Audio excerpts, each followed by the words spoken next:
Welcome to the What Really Happened radio show. Putting America first, second, and third. Here is your host, Michael Rivero. And aloha, America. Welcome to our show. It's Monday, October 14th, 2013, the start of a brand new week of utter insanity being shoveled at us by the Congress critters and the president inside that Sodom on the Potomac there. We've got a couple of program notes here real quick. Tomorrow, Jim Traficant is going to be on our show to talk about current events, the bankruptcy of the United States of America. And on Thursday, we are tentatively scheduled to have John McAfee coming on to talk about his new plans to prevent the NSA from peering into our private law-abiding communications, and also his commentary about this computer system that they have for Obamacare. And, of course, Claire will be joining us here on Friday. The phone lines are open, 800-313-9443, 800-313-9443. Manny is in our control room twiddling the dials and ready to answer the phone when you call on in. Now, obviously, today is Columbus Day. Huzzah, huzzah, huzzah, Columbus Day. And the banks and post office are closed. The stock market is open. The rest of the government is still shut down, but that's got nothing to do with Columbus Day. And Columbus Day, perhaps not unexpectedly, looking back from an age in which we know how much we are all lied to by the ruling parties, Columbus Day really isn't what you're told it is. For one thing, Columbus knew the world was round, and he knew there were lands on the other side of the Atlantic. Now, he sold his expedition to Spain by promising fast trade routes to the Far East, but the reality is we know the Vikings found the North American continent. Were the first Europeans there. Leif Erikson found the New World 500 years before Columbus. We know because of traces of cocaine found in the Egyptian pharaohs' mummies that Egypt was carrying out cross-Atlantic trade with Central and South America. Now, both the Vikings and the Egyptians traded with the Muslims, not just goods, but knowledge. And so the Muslims knew there were lands on the other side of the Atlantic Ocean, and they gave that information to the Knights Templar, who were actually very cozy with the Muslims in the Holy Land, despite the official story of we're there to whack them over the head to protect the pilgrims on the Pilgrim Road. And if you will remember, when Philip the Fair sent out his edict to crush down the Knights Templars, there were two countries where that did not occur. Scotland was one of them, and the other one was Portugal. And the Knights Templar in Portugal renamed themselves the Knights of Christ, and they focused on maritime activity, shipping. And they had charts showing that there were lands on the other side of the Atlantic. Now, Columbus' wife came from one of those Templar families. And by the way, did you ever notice the traditional representation of Columbus' ships has the cross of the Knights Templar on the sails? There's your dead giveaway. So Columbus sailed on over there, and Spain declared that he had found the New World because that gave Spain the right to claim it all as their own, even though by rights it should have gone to the Vikings here. And so Columbus showed up in the New World, set foot on the land, and planted a cross, and he recited this prayer called the Requirimento, which officially made the new lands Catholic. Now, since the locals didn't object because they didn't speak Latin, the New World was declared officially the domain of the Catholic Church, and inside that prayer, the Requirimento, is a little clause saying, since you have all agreed you are now under Catholic rule, any bad things that happen to you are your own fault, and we are not to blame for the subsequent burnings and chopping off and the rest of it. So that's Columbus Day. And, of course, over time, it's been fluffed up as right and true and just. But like so much else of history, it is, in fact, a pack of lies here. Now, getting on to more current events, over the weekend it was kind of amazing watching the corporate media dealing, first of all, with the truckers' ride for the Constitution, and then the Million Veteran March. And, of course, all last week we were seeing just all this ridicule and abuse and accusations and smearing going on. I was getting emails from people saying that they were trying to post photos of the truckers' ride to Facebook, and they were vanishing as soon as they were posted. Virtually no coverage at all in the corporate media, in the independent media, a lot of back and forth. We're not really sure how successful it was. Larry Klayman gave an interview in which he reported that truckers were being met by the police outside Washington, D.C. and told that if they proceeded any further, they would be receiving very long jail sentences, which means they'd be in jail for many, many months, during which they couldn't drive their trucks, pay for the truck, take care of their families, and apparently a lot of truckers were turned back by that threat. Now, yesterday morning, as the Veterans March got going, Fox News was actually reporting on all these World War II veterans in Washington, D.C. to commemorate the memory of their fallen comrades, which is not why they were there. And, of course, we now know that the veterans basically tore down those barricades around the memorials, marched over to the White House and piled them up in front of the White House. The D.C. police were there trying to stare them down. It was a very small force of the police, a very large number of veterans. There were a few altercations. One 90-year-old veteran apparently got abused by the police, but the police looked at that angry mob of combat-trained veterans staring them down, and they basically backed off. But the veterans were standing in front of the White House saying, shut down the White House, shut down the White House. And today, of course, Fox News is having to basically acknowledge that this wasn't a commemoration of the heroism of World War II. This was a protest against the government treatment of veterans, including the cancellation of death benefits for the families of those people who died in Iraq and Afghanistan. And they had to sort of revise their story. But it was kind of interesting to contrast the Fox News coverage yesterday morning versus what they're saying about it today. Complete 180 about the purpose here. By the way, I did misspeak. Apparently we have a new board operator in our control room today. It's Craig. And he's brand new at RBN, and Manny is training him. So when you call in on the phone with your comments, it's going to be Craig you're talking to rather than Manny. Craig, I apologize. I didn't get the memo. What can I tell you here? So let's see. U.S. News and World Report was out there trying to smear the D.C. trucker protest with outright fabrications. I mean, we've reached a point where the corporate media is just having to push so many absurd lies, it's really calling attention to itself. And, of course, that only accelerates the loss of trust by the American people in the corporate media and the U.S. government itself. Allegations that some members of the National Guard, even though they were not officially deployed, were bussed in to try and create a deterrent for people going into the downtown part of Washington, D.C. So they were trying to get this thing shut down any way they could, because the one thing the U.S. federal government is most afraid of right now is every American standing up at the same time and say, enough is enough. We don't support this. We don't support the wars. We're not going to be the wallets of last resort for Wall Street's crimes and corruption. So the message is getting out anyway. Foreign investment in the United States is down like a third over last year. And that was figures that we got from something like 4 to 5 months ago. It could even be worse now, with all this talk about everybody switching over to the yuan, everybody dropping the dollar. The process has already begun for the loss of Bretton Woods, because countries are abandoning the dollar faster than the U.S. can conquer them. As of this morning, all of the barricades around the World War II memorial, around all the other memorials, they're back. They were taken back. The government is actually spending more money to try and keep these memorials closed than they would have spent just leaving them open, and there wouldn't have been this huge political backlash against it. I think we're seeing the White House is just coming from a position of ego. If I say these are closed, they are closed no matter how much it's going to cost us. Apparently, in a demonstration of what I would call imperial hubris, the U.S. government declared the Florida Bay closed due to the shutdown, meaning people who have their businesses, charter boats, fishing boats, whatever, in the Florida Bay were told they could not leave the dock and sail out into the ocean because the government had shut down. Apparently, the government feels it owns the oceans along with everything else, and no, it does not.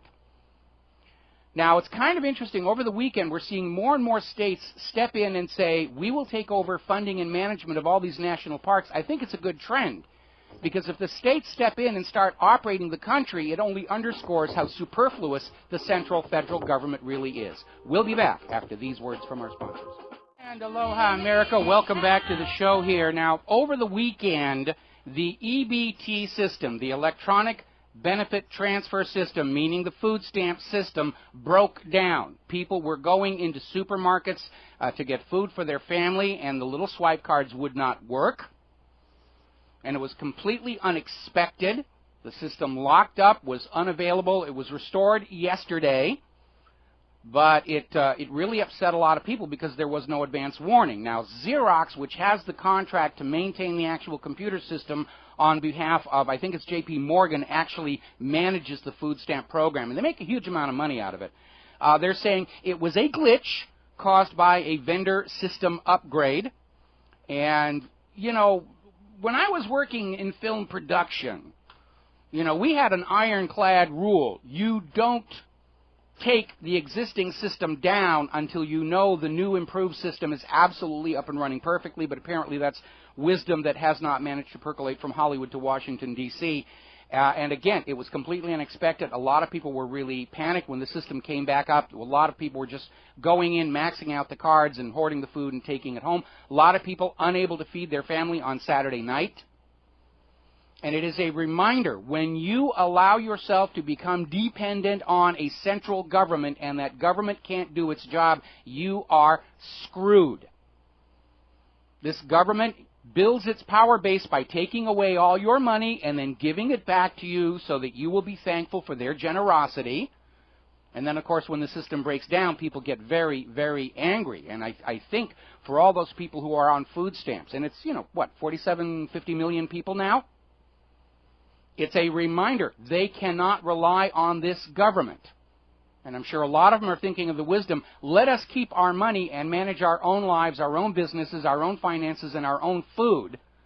And that way, if there's a failure someplace, it's just a few people. But when we have this centralized control over something as critical as food and it stops working, a lot of people are hurting.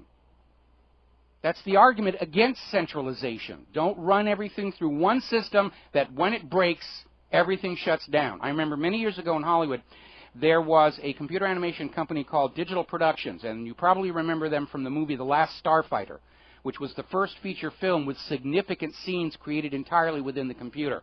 And it's a fun movie, too. But the company made what I considered a very severe strategic mistake, which is probably why they returned my resume. They bought a Cray supercomputer, a single Cray supercomputer, and everything in the shop went through it. And every time that one big supercomputer failed, everybody got to go home. And eventually, Digital Productions went out of business. They were having to rewrite a lot of available code because the supercomputer it was based on Fortran, whereas the vast majority of computer animation runs under Unix or Linux and the C programming language.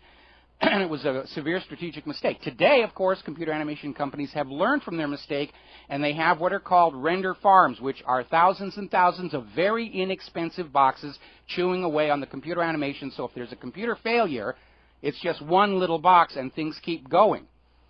And unfortunately, our government doesn't think that way. Their entire ability to exert power and authority over you is to grab all the control into their central little system, and then when that central system fails, oh, it was just a glitch. We're sorry you all went hungry, but, you know, it's a known issue. We promised to fix it. And along, of course, with all the problems out of the Obamacare computer system, it calls into question the due diligence the government exercises in setting up these computer systems. My personal gripe is the copyright registration system over at the Library of Congress, which I am forced to use on a regular basis because of Claire's music writing. It is the most unintuitive, useless user interface I've ever seen. You're having to continually re-enter the same data over and over and over again. Name, address, where's this go, who's the representative, no carry forward. It's a lame system. I figure some Congress critter's kid got the contract on that one. But the EBT went down for a good part of the weekend, and they're saying, oh, it's a glitch, nothing to think about. But it did upset a lot of families, because when you're dependent on the government and the government proves itself to be unreliable, that is very, very traumatic. Now, getting back to the shutdown, which is still going on, Obama's having a meeting at the White House with the GOP and Democratic leadership all together to try and hammer this deal out. But the word we're getting from inside the Senate is there's probably not going to be a deal by October 17th, this coming Thursday, which is the deadline. where the Treasury says it's going to run out of money. Now, that is also a little bit of propaganda scare tactic, because the U.S. government actually exceeded its debt limit several months ago, and they've kept things going through what are called extraordinary measures. They stopped funding the federal workers' pension as one. They're taking money that was allocated for other programs. They've already shut those down, and they're just scrambling the money around. This is a government that obviously cannot balance its books. And the real heartache here is looking back at 2008, actually looking back at the whole administration of George W. Bush, when tax incentives were passed that encouraged American corporations to transfer their manufacturing to other countries. So at the same time the government is going hopelessly broke, they're giving tax credits to companies to take the high-paying manufacturing jobs and send them to other countries. So we have a government which, in its schizophrenia and its lack of the overview, is saying you have to work for less money, and by the way, your taxes and debts are going up. You don't need to be an Einstein to realize that is a policy leading to a problem. But our problem with Washington, D.C. is everybody in there is only looking out for their own agenda, for their own supporters, for their own backers, for their favored lobbyists, and nobody's maintaining an overview of what is best for the nation as a whole. And that's why you see so many obviously contradictory policies that have brought us to the edge of collapse here. Now, Republican Congressman Louis Gohmert of Texas, who's the highest-ranking member of the House Committee of I don't know what committee he's on there, but basically he's saying if the government defaults, that Obama should be impeached. It's an impeachable offense.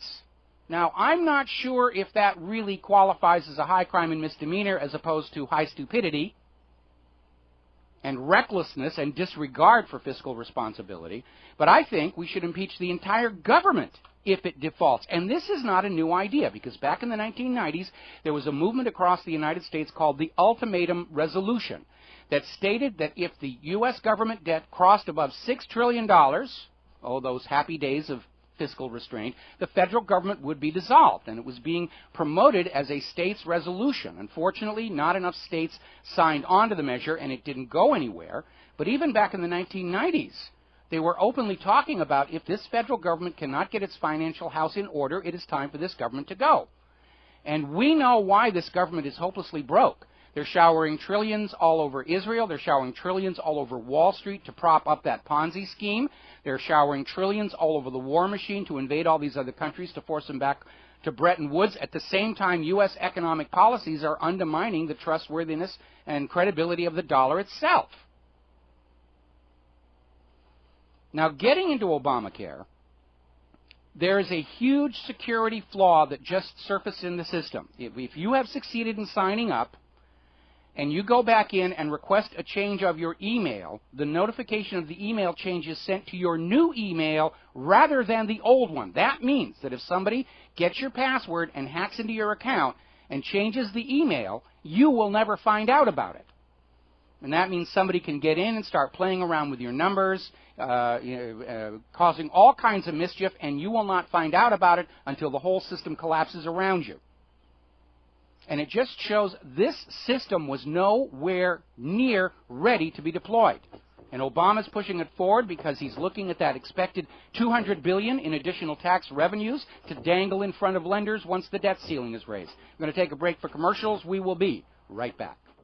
Aloha, America. Welcome back to the show. We're talking about Obamacare, and of course, at this point, despite all the spin and bias and propaganda, and it's just a glitch and it's no big deal, pretty much the entire country has come to understand that the computer system lying at the heart of Obamacare is badly, badly flawed. No surprise, the programmers who wrote it were saying 3 weeks ago, this is nowhere near ready to launch. But Obama went ahead and launched it, not out of a concern for your health, but because he needs that expected windfall of an estimated $200 billion a year in added tax revenues to dangle as bait for new lenders when they finally raise the debt ceiling. Because they can't just go back to the Federal Reserve and create new money out of there, or it exerts more downward pressure on the dollar internationally, and the dollar is already being abandoned internationally.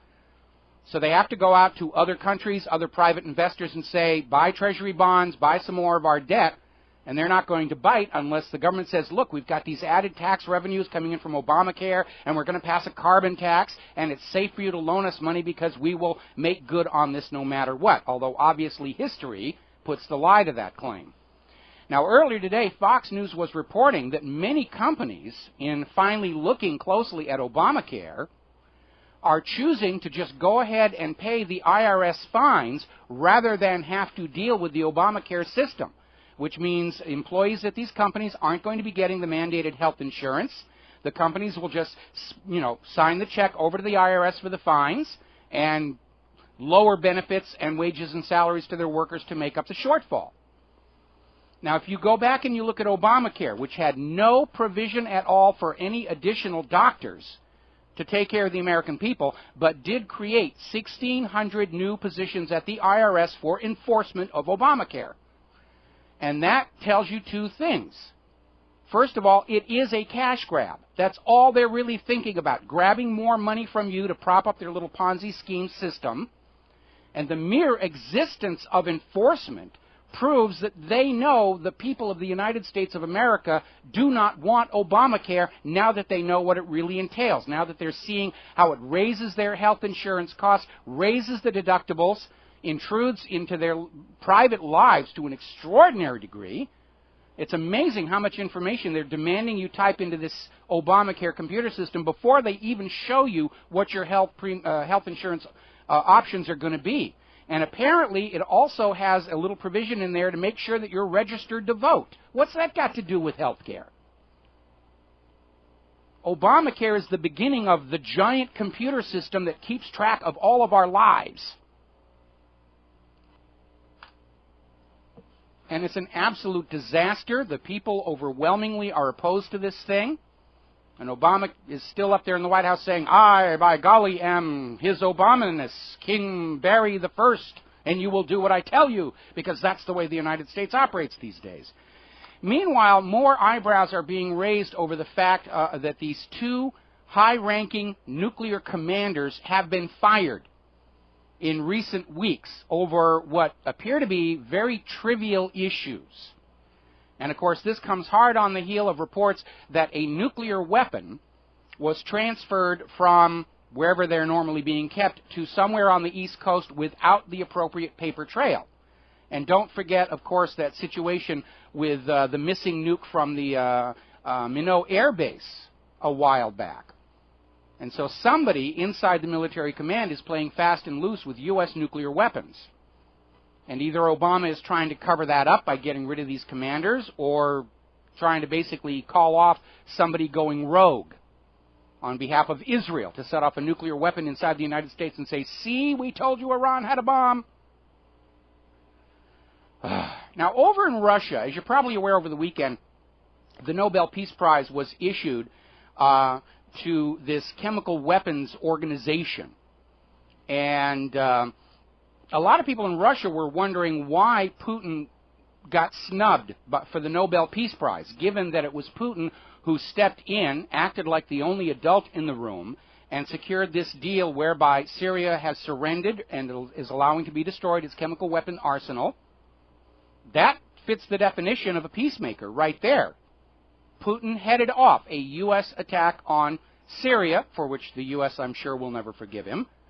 But in theory, that's what the Nobel Peace Prize is supposed to go for, and the Russian people are feeling very slighted.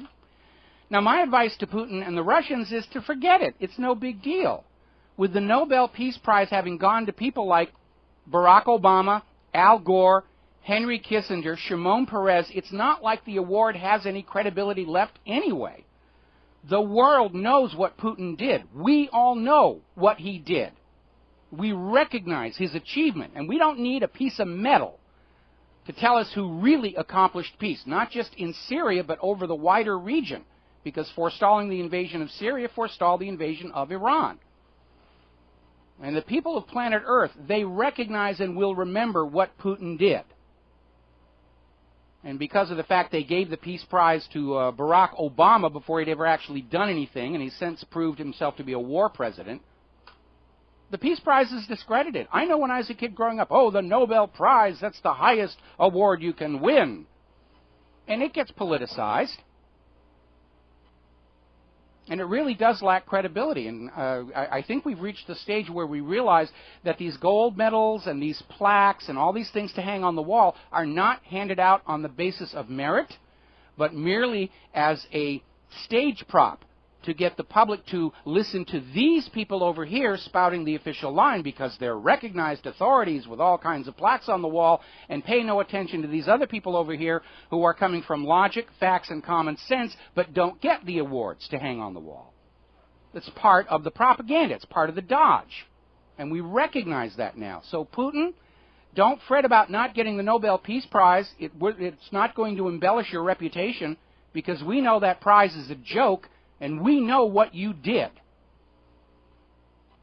We will all stand up and we will applaud you. And that's got to count more than that piece of metal that came over from that very corrupted committee over there.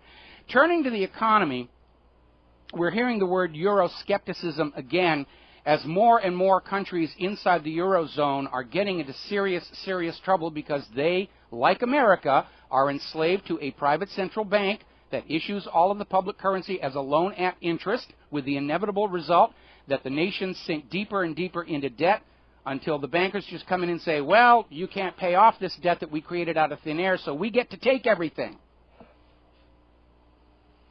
Now, a survey of 8 major European Union countries is showing that Euroscepticism is the majority viewpoint, meaning they don't think the European Union is going to hold together much longer because it was created with a built-in self-destruct mechanism called the European Central Bank.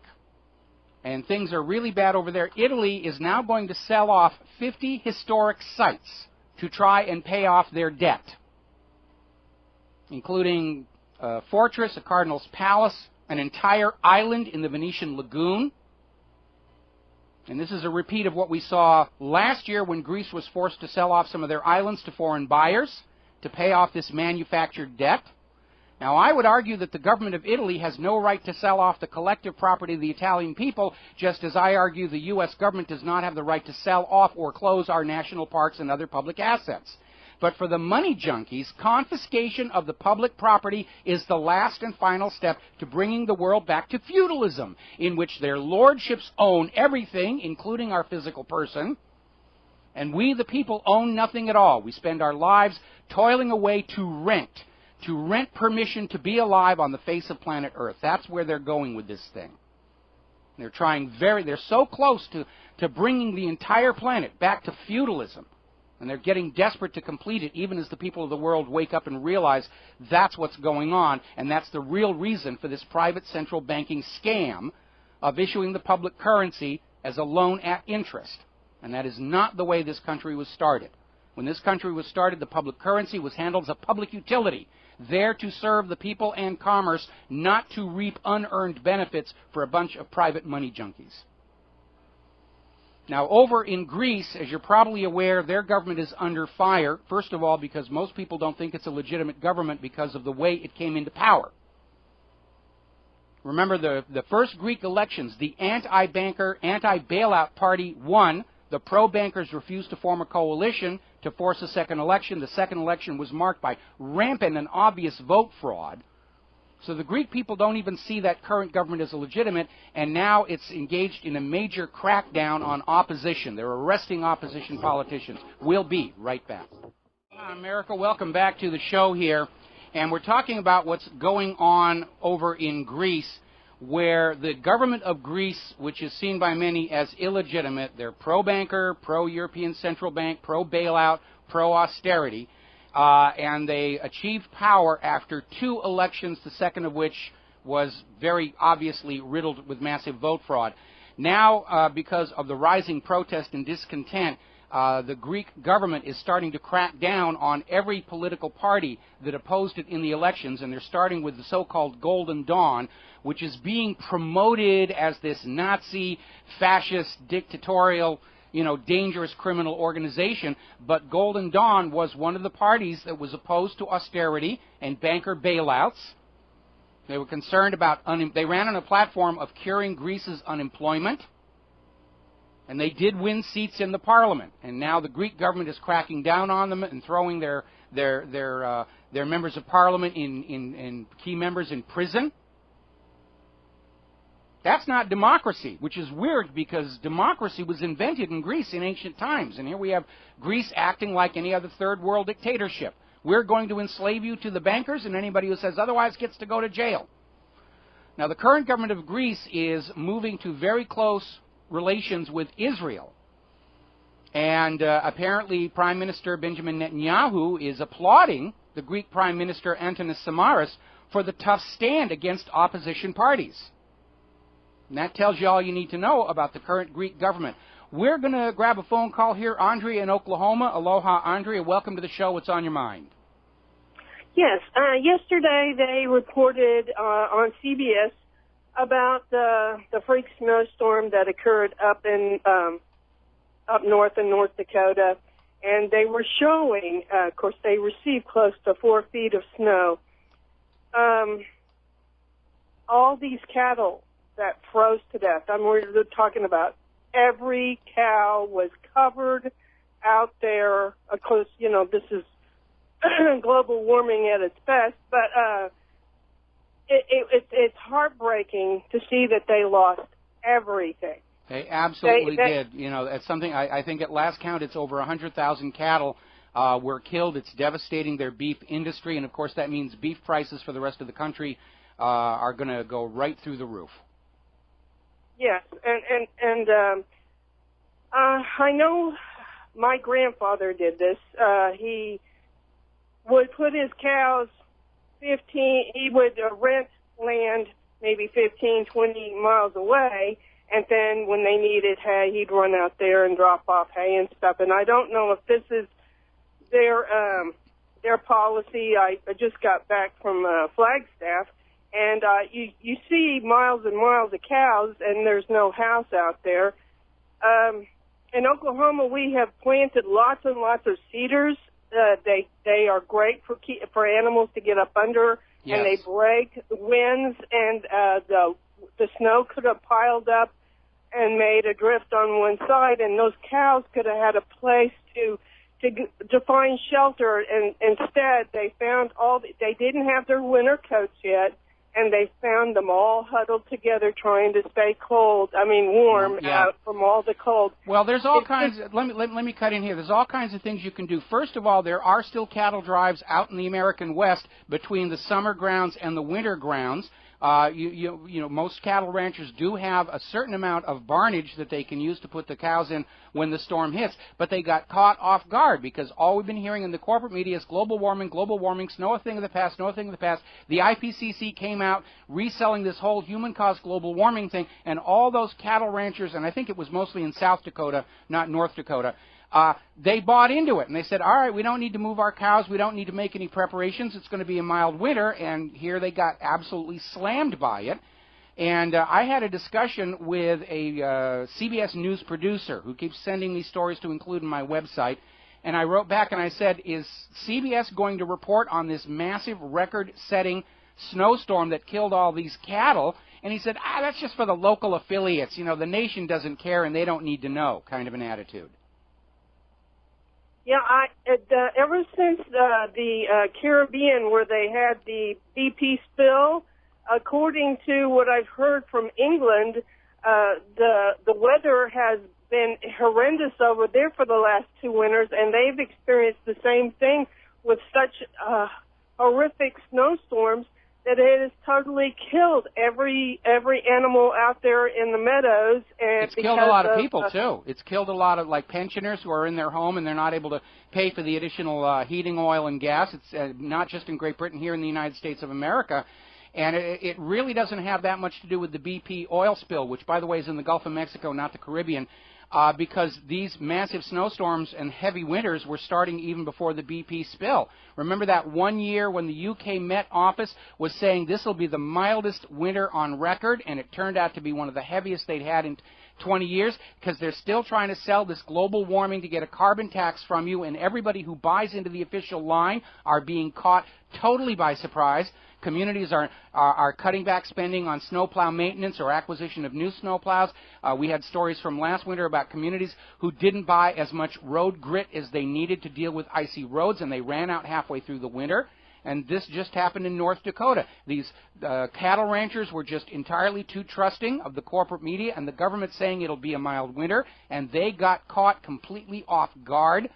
And, you know, I think these cattle ranchers ought to mount a class action lawsuit against the IPCC and everybody out there saying it was going to be a mild winter.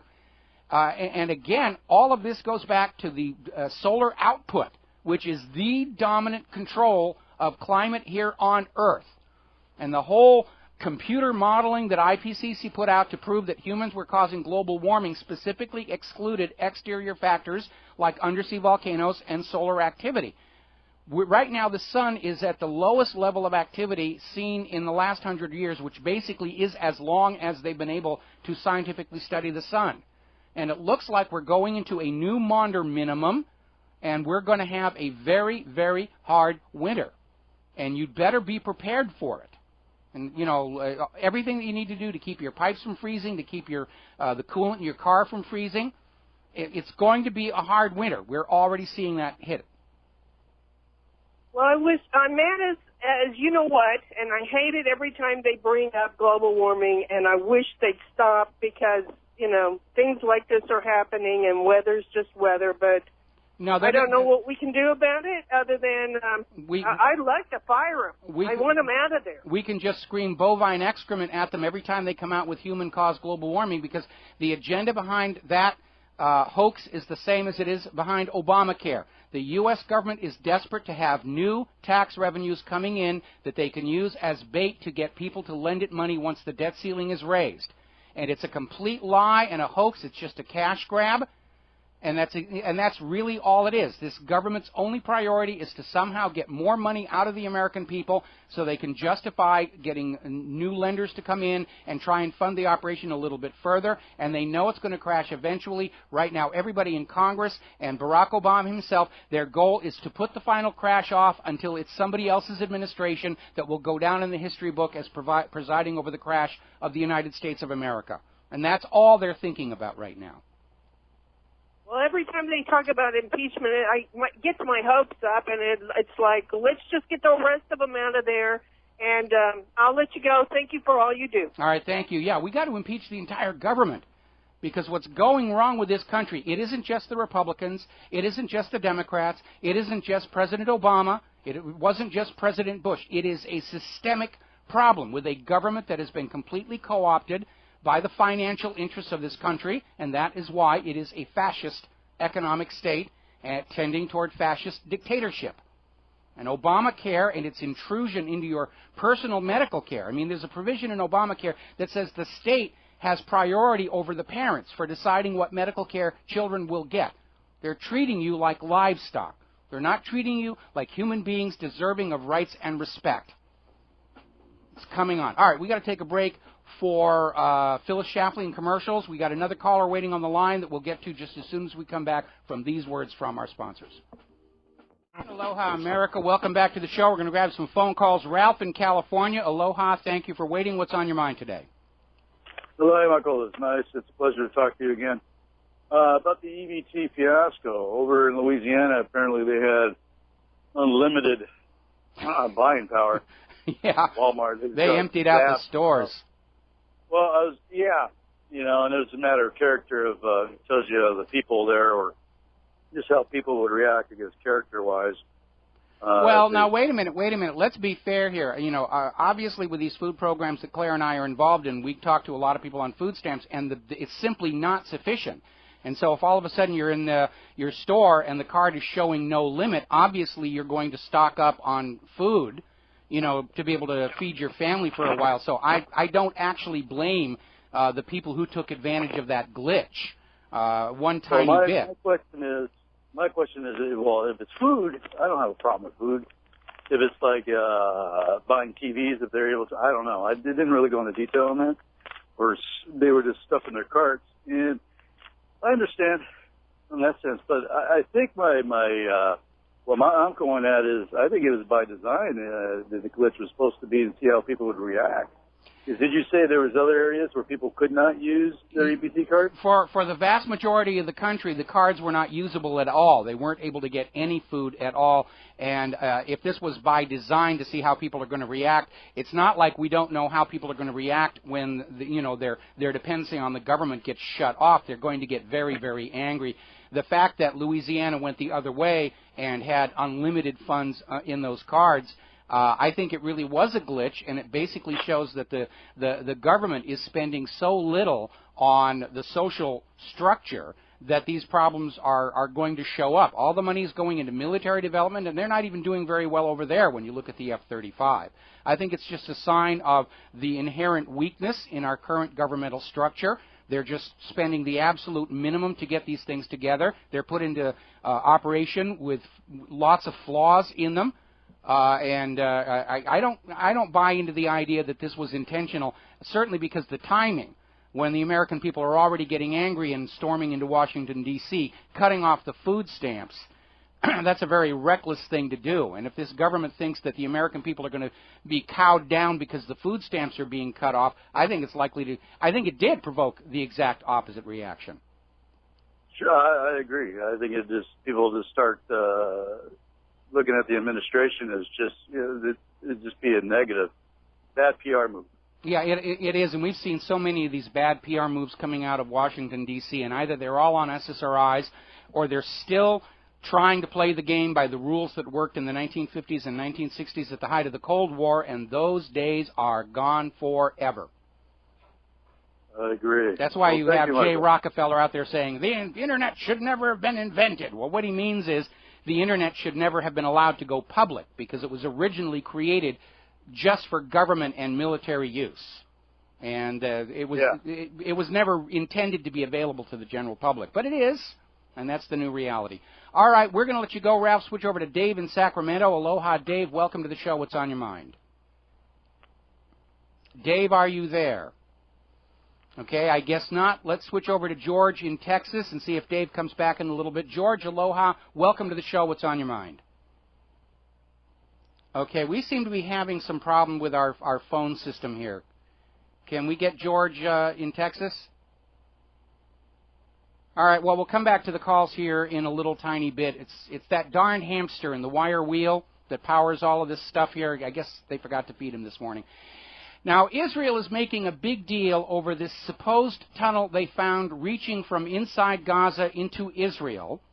And they're saying, oh, it was obviously a terror tunnel. And because of this tunnel, Israel has now cut off all construction supplies going into Gaza.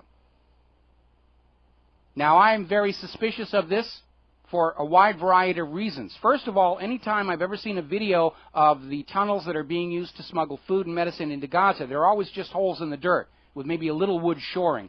This tunnel was well constructed with concrete walls, concrete arches overhead, conduits with wiring and cable all along the wall. It looks far too good to be built by Hamas, because with construction materials in short supply, they wouldn't be using that much construction material on this tunnel. Plus, the end of the tunnel in Israel was not masked or concealed. And I think this was a tunnel that Israel was using to get agent provocateurs into Gaza with rockets to fling at Israel to justify these military operations, and they decided not to use it anymore and make it go public. So they've got an excuse to once again slam the blockade against the people of Gaza. And I think that's our safest first assumption here. All right, let's see if we can get back on the phones again. Do we have Dave in Sacramento? No. We don't. No, you have. Is this Art?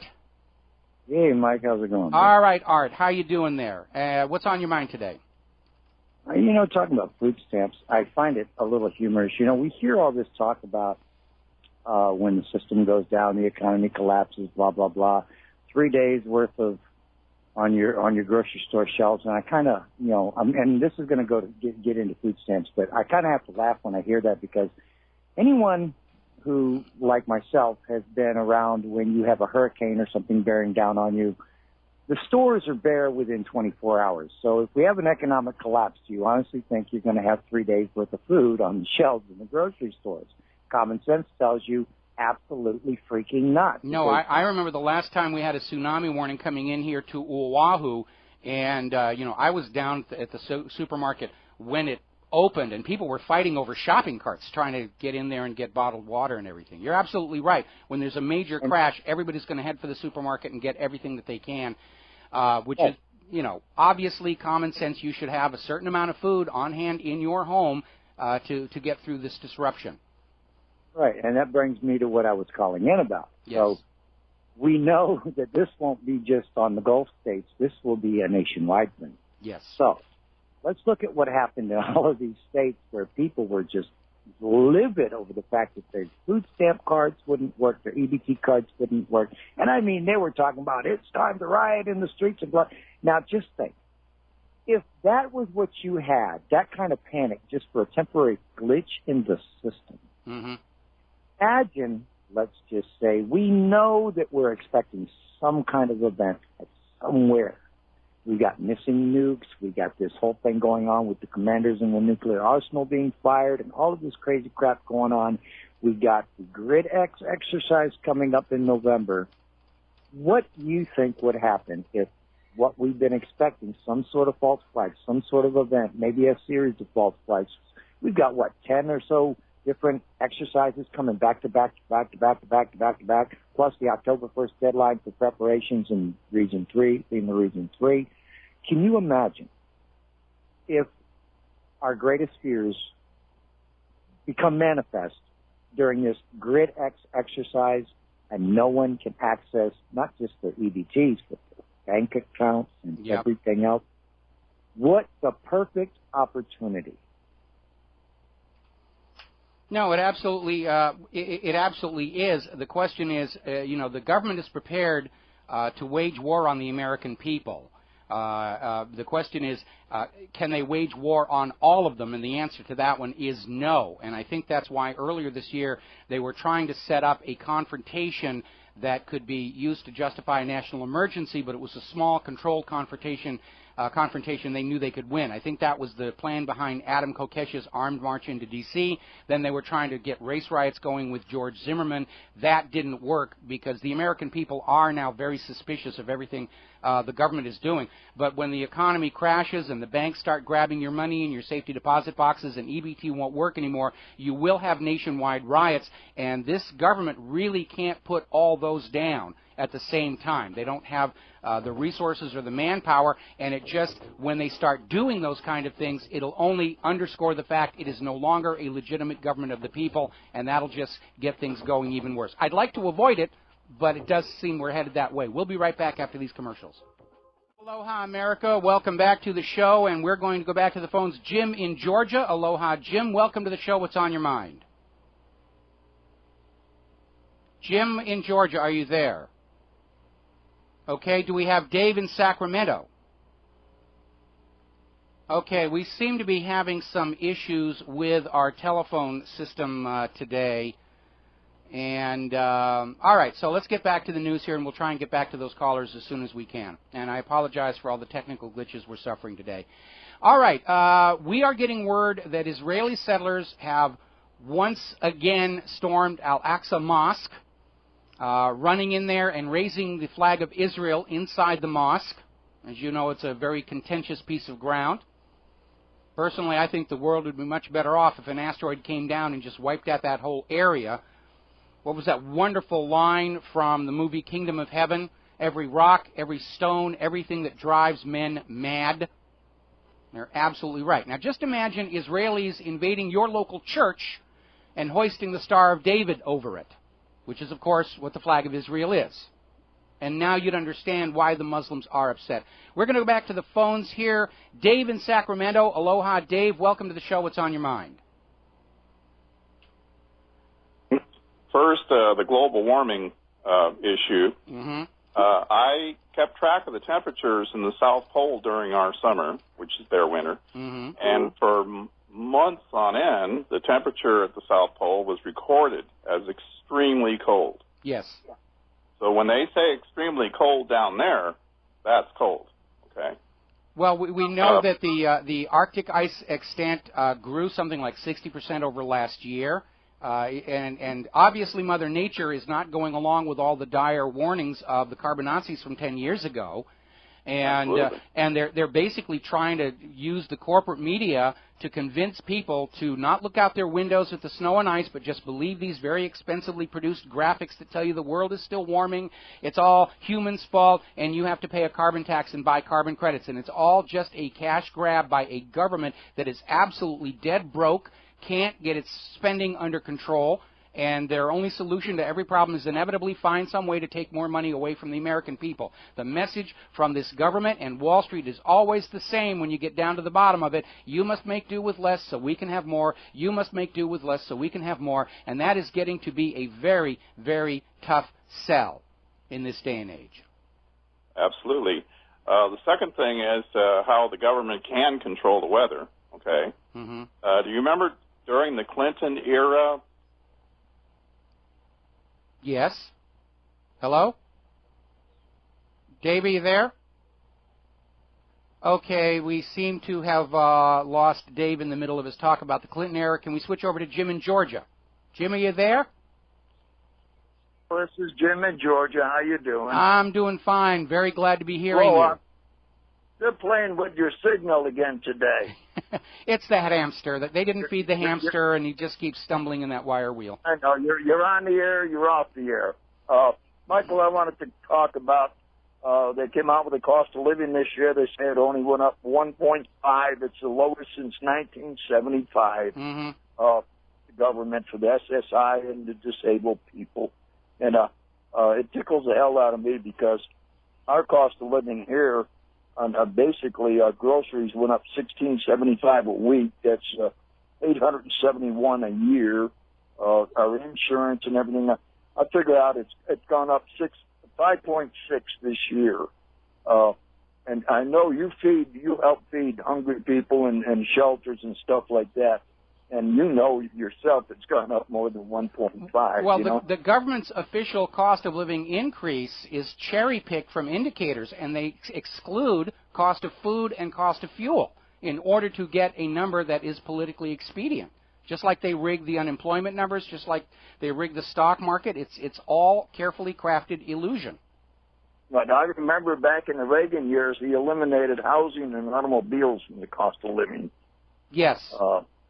Right. So people don't understand. Of course, I know gasoline's gone down 40 cents a gallon here, but not out here.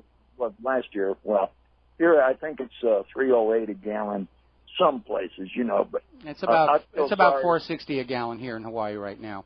My God. Well, of course, you're living on an island, so I know when I was in out in the islands, past you during in the service. We had to bring everything in from Hawaii, and of course the prices were higher. But no, I feel sorry for the younger people and the older people because they're lying. They're lying to us so bad it's pathetic, and I don't know what to do. Like I say, my grocery bill, buying the same items is $16.75 a week. That's $871 more a year. That's just that. My car insurance has gone up 19%. And my homeowners went up $400 because they said we live in a path where there's bad weather. So. Yeah, the costs are definitely going up. And again, the official U.S. government cost of living index is computed from a list of cherry-picked indicators in order to get a low number with which to propagandize the people. But they do exclude those areas of costs that are going up very high, like food, fuel, housing, insurance, various other things. It's just another made-up number to try and lull the masses into a false sense of security, or at the very least to go on selling this lie that, the economy is doing really well, and if you personally are suffering, somehow it's all your own fault, so kindly shut up and stop bothering the politicians. Well, I just wondered, I know you help needy people in shelters and that, and what is the cost, your cost gone up, would you say, percentage-wise? Ooh, that's kind of a hard question because we've got to deal with a local food provider where we're getting their, one day before expire stuff, and it's sort of a, come and go situation. So I don't think it's an accurate indicator. But for our own personal groceries, I'd say it's probably gone up about 20% in the last year. My God. Well, Michael, keep up the good work, and the people are not stupid. They see what's going on, and eventually, I know in the South, when you go to a union meeting, we had 2,500 employees, and 56 would show up to the meeting, So, but because they didn't stick together, but people are starting to stick together now. So they very much, thank you, Mark. They very much are. All right, thank you very much. We're going to switch over to Scott in Wisconsin. Scott, aloha, welcome to the show. What's on your mind? All right, hey Mikey, how you doing today, big guy? I want to give kudos to Art that called in with that information and that. He's a man of real good knowledge and wisdom. Mikey, you remember way back, I can't remember, I was a little smaller, when they had those holidays come around and he said, oh, use your card and you can do whatever you can to buy whatever and don't bring cash. I didn't even know about this glitch in the radar over this food stamp thing, Mikey, but I'll tell you right now, Art and I have been calling in about the situation coming up with these steps in the fall, and people got to I'm telling you, get prepared now, because like you were saying, with a little situation with that tsunami coming in, the situation getting prepared. But Mike, I wanted to share this with you. Last week, I was in the parking lot at Menards, and I had a group of guys in a car, and they said, "Do you have a light?" And that kind of created a spark inside me. So I went over and talked to them about this situation of what was going out east, and they were like, "Wow, man, oh my gosh!" They were just totally sitting there with their mouths open, looking at me. Yep. And I said one thing, Mike. I don't know if you ever watched the okay, road. Scott, I got to cut you off for a commercial break. When we come back from the commercial, I want you to continue where you are. We'll be right back after these words. Hi, America. Welcome back to the show. We're going to go back to Scott in Wisconsin. And, Scott, you'd apparently met some individuals who asked you for a light and... Well, anyways, I was telling them about the situation, what Art was talking about. I had my sheet out there, basically my only copy. I always do right off what's our RBN. And he was just sitting there saying, "I told you guys they want to kill us all." And I was like, "Wow, dude, I didn't want to shock you that bad." But I was something that I wanted to talk to you about, Mike, and it's a hard one to spill out. And I'm just going to say this, and then I'll leave it off to you. But if you ever watched the movie The Road, there was some scenes in there that were very horrifying. And it was with people harvesting other people. And I'll tell you right now that if the grid goes down, and I mentioned this to these guys in this car, and I'll tell you what, Mike, I mean this in my heart. I would never attempt to eat another person. But I'll tell you what, there are predators out there, when they start starving, that wouldn't hesitate to go after people. Well, so you better have some ammunition in that. So, Michael, thanks for taking my call. Yeah, look what happened at Donner's Summit, that crashed. I guess it was a soccer team down in Ecuador. I'm reaching into the dusty closet of my memory on that one. And, of course, the history of Rapa Nui, Easter Island, which descended into cannibalism when their environmental system, economic system collapsed. Yeah, it's going to happen. Every major race of humankind has gone through a period of cannibalism, and it's a very, very real possibility. And when the system crashes, those of you who are prepared are going to do okay, and those of you who just think, the government will last forever and the government will take care of me, you're in for a very, very rude shock. And again, our common sense advice to everybody listening to our show is you should have, 2 to 3 months of long-term storable food that doesn't require electrically supported refrigeration on your premises, hidden away. You should have weapons and ammunition to protect your home from the people who aren't prepared. And you should have no more of your wealth in the banks than you need to meet your immediate obligations, and you keep the rest under your own control at home, and you should be putting part of it into physical silver and gold. As long as the financial charlatans are working this hard to keep silver and gold prices down, this is your opportunity to buy in. Because in the long run, it will always, always go up. Alrighty, I think we do not have any more callers on the line right now, if I'm correct here. Getting back to the news, we have been seeing Israel more and more resort to screaming anti-Semite at everybody. Abe Foxman responded to the recent Pew Research poll that showed most American Jews do not agree with or support Israel's policy, and he said they're all being anti-Semites. And now it's reached a point where there was this interesting article over at 12160.info where basically Israel's taking the position that the entire world are anti-Semites, and that's why Israel has to do what it does. And, of course, my first response to that is, well, if the entire world is anti-Semitic, I guess that is the natural state of being. And, of course, that's utter nonsense.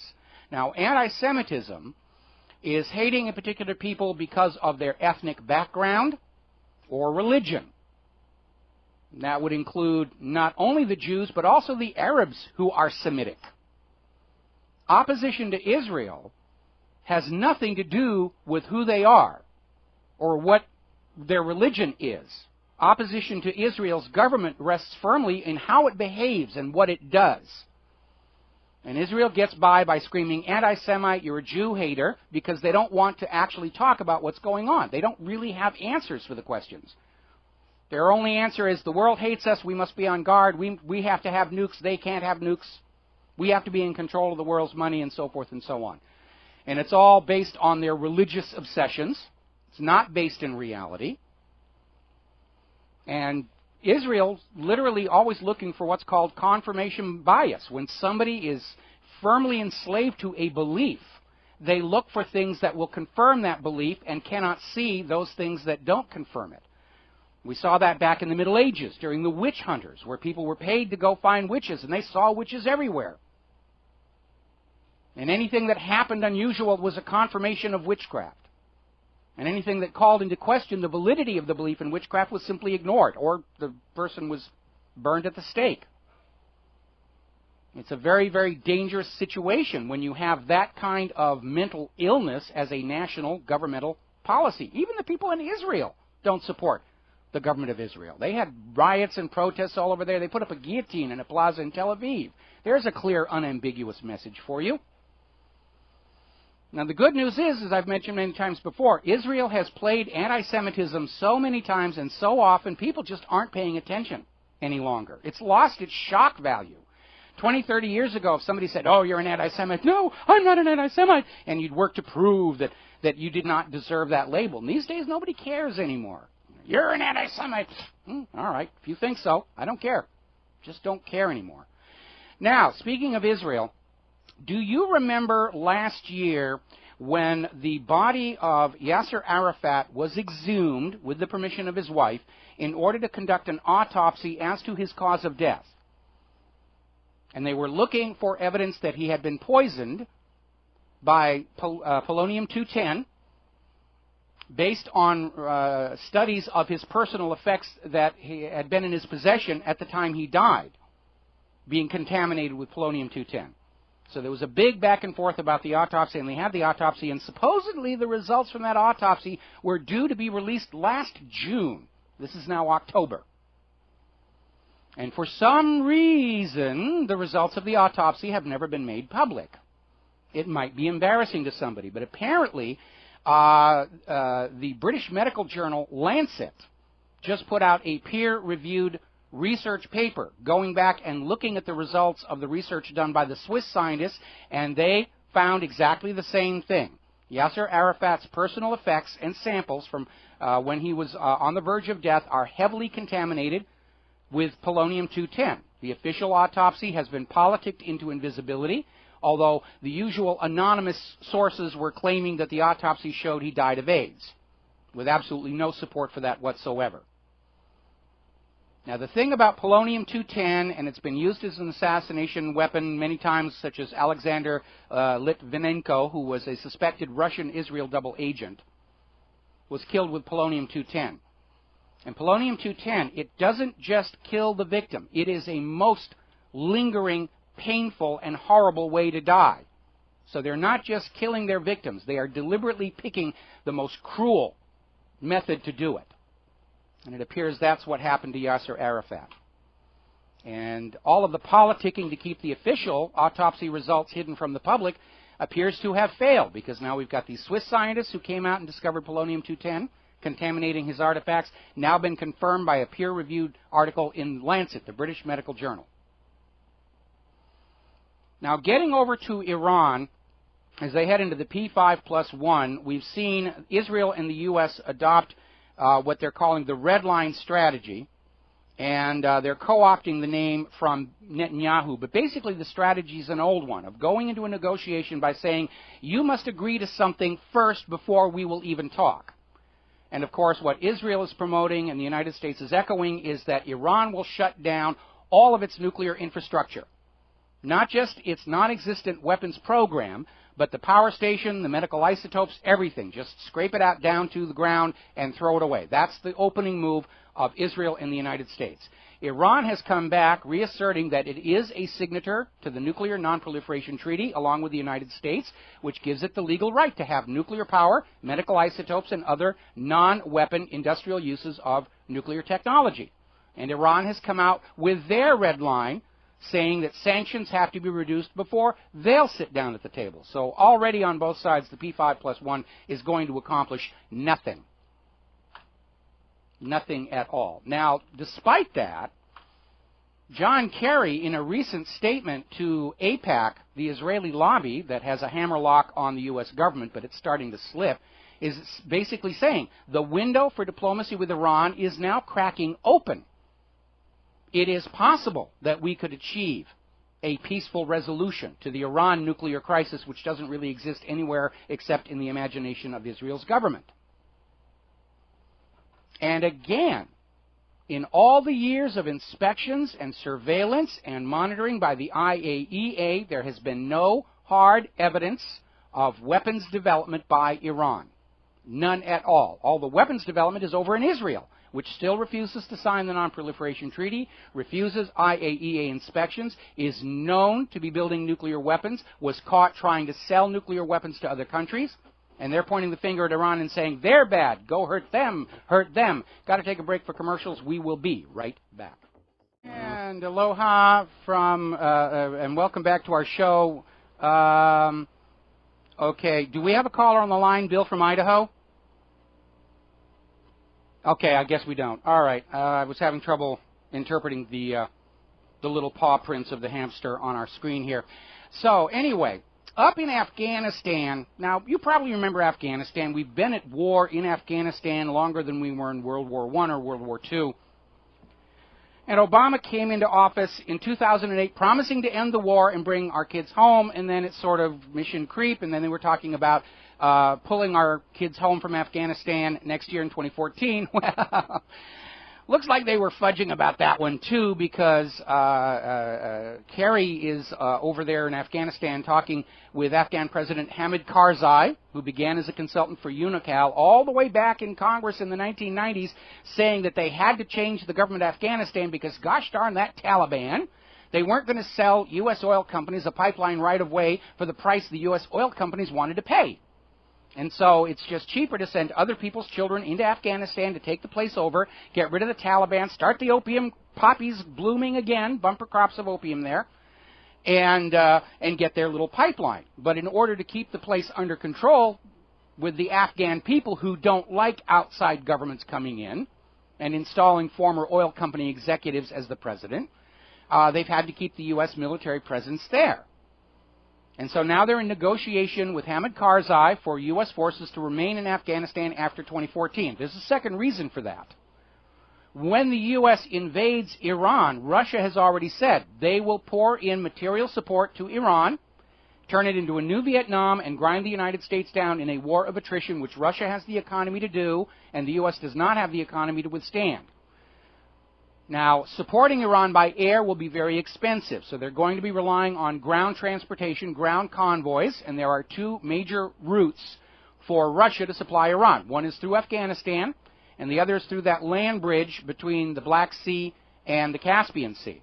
which is why the U.S. has been trying to stir up trouble between Georgia and Ossetia and these other regions in order to blockade those tunnels through the Caucasus Mountains.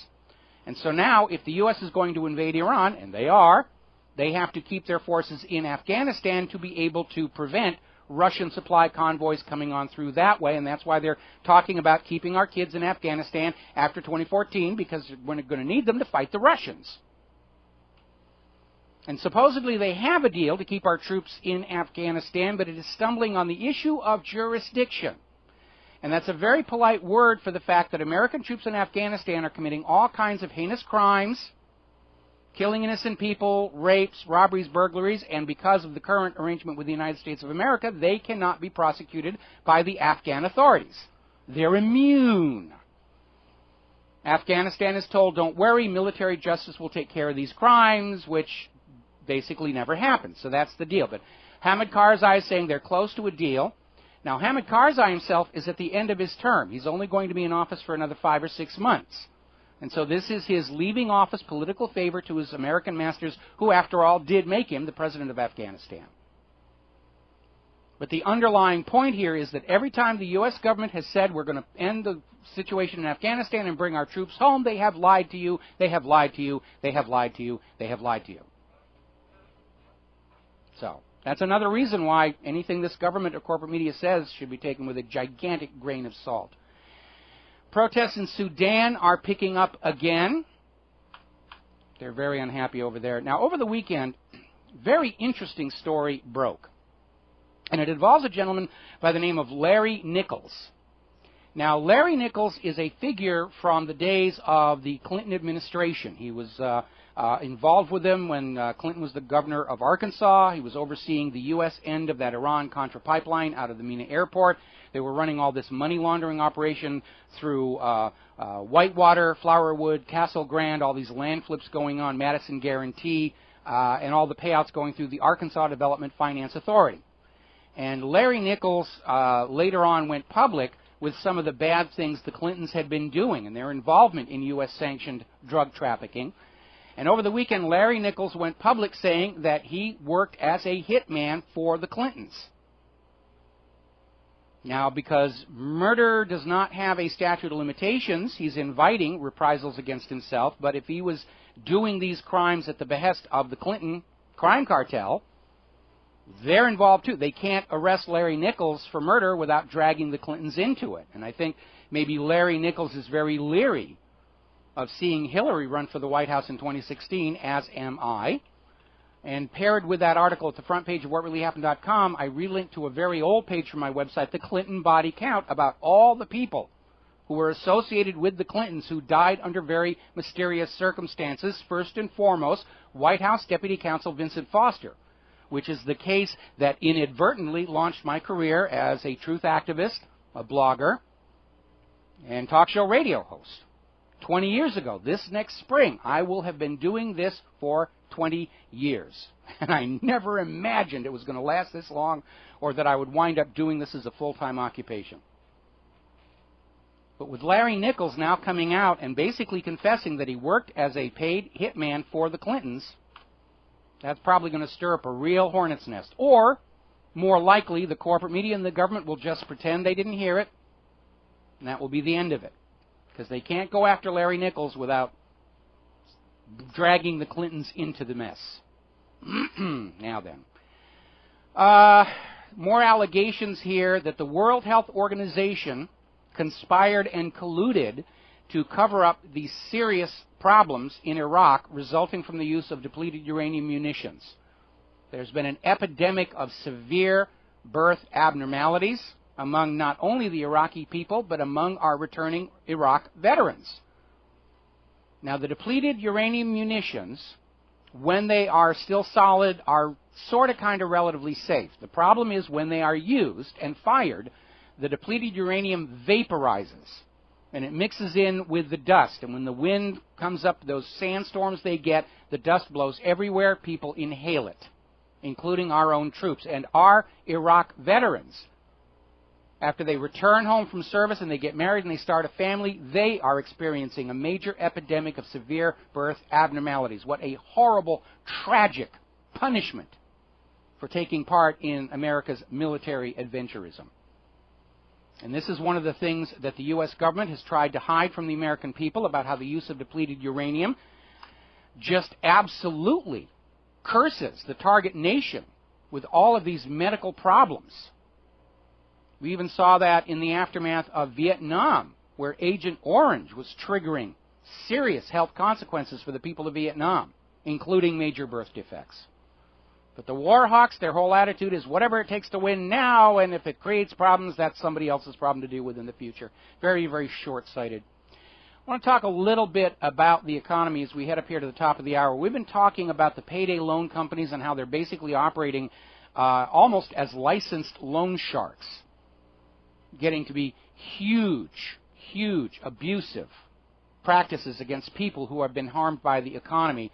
Now we're seeing this very interesting story out of the Scotsman.com, where some banks are now charging usurious interest on their short-term loans, their get-over-the-crisis loans. They're starting to function on the same level as the payday loan firms, as little more than legalized loan sharking operations. And people who are forced to resort to these payday loan companies, it doesn't really help them. It plunges them further into debt. It's called vulture capitalism, hitting the people when they're down. The system is not geared to helping the ordinary people deal with the economic crisis created by the money junkies. It's again another opportunity for the money junkies to take even more away from the people. Banks do not exist to serve the community, the nation, or the people. They serve themselves. Most of their business activity these days is engaged in speculation. The old model of you putting money in a savings account and the bank loaning it out at interest to run their business, that's just a tiny fraction of the business model now. Most of it is just runaway, rampant speculation. We'll be right back after Fiddle Shoffley and some commercials. Aloha, America. Welcome back to the show. And way back when this whole mortgage-backed security fraud imploded, Iceland took a different approach to the problem than the United States did. Iceland threw the crooked bankers in prison. They kicked out the government that helped the banks loot the people to cover their shortfalls, and they wrote off all of the debt that was created through fraud and manipulation. And Iceland's economy is doing very well. You wouldn't know that to listen to the corporate media, which is attempting to portray Iceland as not having gained anything at all, and therefore there's no reason for people of the United States of America to call for crooked bankers to be thrown in jail, because we all know what swell people bankers are and how they don't think about anything except the welfare of the entire nation. Blah, blah, blah. We're now seeing the same thing with Hungary. Now, Hungary, not too long ago, basically changed their national economy. They de-linked from the IMF, and they're moving away from allowing private central banks to issue the public currencies alone at interest. And we have been seeing a lot of Hungary bashing going on, especially in the financial press. Because, again, and if you go back and you read or watch the video for All Wars Are Bankers' Wars, anytime a nation breaks free from private central banks being allowed to issue the public currencies alone at interest, every other nation on earth that is enslaved to that banking system will find some way to destroy them or make war on them. And how they're going to sell us a war with Hungary, I don't know. Or we may see a repeat of the global boycott against Hungary, which would be a repeat of the global boycott against Germany when Germany kicked out their private central bank and went with a government-issued value-based currency that turned Germany's economy around. They called it the German miracle, and it absolutely terrified all the private banks in the world, which basically ultimately led to World War II. But the reality is that more and more nations are dropping the dollar and moving away from private central banking than the U.S. can conquer. Yes, the U.S. was able to conquer Iraq for daring to sell their oil for euros, and yes, the U.S. was able to conquer Libya for having a state central bank and a gold dinar and saying they would sell their oil only for gold dinars. But the U.S. is already militarily and economically exhausted. They can't keep it up, and it's going to fail. Ben Swan was reporting that California has now nullified the NDAA indefinite detention provisions, say it will not be allowed to operate inside California. Apparently, Oxford, Massachusetts just passed a city ordinance saying NDAA does not apply. And they are on solid constitutional grounds because this whole National Defense Authorization Act indefinite detention without trial is contrary to the constitutional protections. And it's leading up to yet another crisis between states' rights versus the central federal government. And we know what the agenda of the central federal government is you do what we tell you to do. And the states are saying, no, we stand on the Constitution. Because that Constitution and that Bill of Rights is the contract under which we, the people, allow that central federal government to manage this nation for the benefit of the nation and its people. And if the folks in D.C. do not want to play by those rules, there is one and only one legitimate course of action, and that is immediate resignation. We're going to go to the phones here. George in Texas. Aloha, George. Welcome back. What's on your mind? How you doing, Mike? Doing fine. I have a feeling these EBT glitches, I think, happen in a few select areas. So I know a few cashiers that work for Walmart, work for H-E-B, and work for Kroger, and they had no trouble with their EBT systems all weekend. But yet in the 9th Ward in Houston, the EBT went down. Yeah, it was sporadic, and like we were saying earlier in the show, in Louisiana, the glitch went the other way, and basically all the cards had no limit at all. So it's another major computer screw-up.